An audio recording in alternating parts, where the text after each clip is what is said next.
Hello everyone! Ayan, magsa-self-withdrawal po tayo dito sa Mimon Live. So, dito po sa ating Mimon Live ay mayroon na 432,115. Okay? So, napakaganda dahil wala ka masyadong ginagawa dito. Pa-tasking-tasking lang and then pa-check-in, check-in. Ayan, hindi mo naman kailangan tumambay dahil dito naman ay audio naman. Pwede ka naman magpa-room panel, okay? Or mag-tasking sa room. So, i-click po natin tong exchange and then dito po, ilalagay po natin dito withdraw. Syempre, i-click natin withdraw.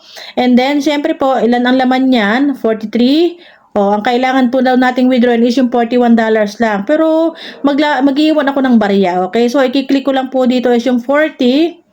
Ayan. So, withdraw. Pero syempre po, dapat po ay nakaprepare na po ang inyong payment method. Dito po sa application natin na ito is pwede po kayo mag-withdraw sa GCash, ePay, USDT, TRC20, USDT, BEP20, or bank card or PayPal. So, syempre ako is palaging GCash. And then, i-click po natin dito ulit yung 40 kasi nabura. So, i-click po natin yung withdraw. Okay?